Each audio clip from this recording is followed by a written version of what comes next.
super-héros a beau posséder des super-pouvoirs impressionnants, il passe pourtant ses journées à ne rien faire, à boire sans modération et à se comporter comme un voyou, même en plein jour. Si jamais on l'appelle pour arrêter un voleur, c'est un vrai désastre, on dirait Hulk en pleine crise. Non seulement il risque de blesser les policiers, mais en plus, les dégâts qu'il provoque coûtent des millions de dollars. Résultat, il fait plus de mal que les criminels eux-mêmes. Les habitants de la ville le détestent, franchement.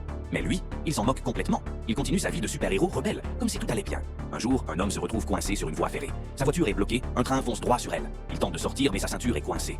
Alors qu'il s'apprête à abandonner, notre super-héros débarque à la dernière seconde, soulève la voiture d'une seule main et la pousse sur le côté. Puis il stoppe le train avec son propre corps. Le type est sauvé. On se dit alors, enfin, une bonne action. Mais pas si vite. En se retournant, le héros réalise que tous les wagons sont empilés n'importe comment derrière. Les conducteurs s'énervent, klaxonnent, s'insultent. Le super-héros, de son côté, les traite de crétins, ce qui, forcément, ne passe pas du tout. En moins de deux, la foule lui tombe dessus. Les automobilistes l'entourent et le couvrent littéralement de crachats. Lui, stoïque, ne répond rien, se contentant de regarder calmement leur petit spectacle. Mais l'homme qui l'a sauvé intervient. Il prend sa défense, le remercie publiquement et lui propose même de venir dîner chez lui pour le remercier. Le super-héros accepte avec plaisir. Chez lui, le fils est absolument fan du super-héros. Mais la mère, en revanche, est glaciale. Dès qu'elle le voit, elle se fige, mal à l'aise, et passe tout le repas à le fixer bizarrement. Quand il dit au garçon que, s'il se fait embêter, il doit répondre et se défendre, la mère explose. Elle le gronde sévèrement pour ne pas avoir de si mauvais conseils à son fils, et, étonnamment, elle n'a pas du tout peur de lui. Avant de partir, le père veut aider le super-héros à changer son image. Il lui confie qu'il est spécialiste en communication et qu'il pourrait l'aider à devenir un héros apprécié de tous, et non plus détesté. Au début, notre héros n'y prête pas attention, mais après quelques jours passés à boire et à ruminer, il se rend compte qu'il n'aime plus du tout sa vie de loser.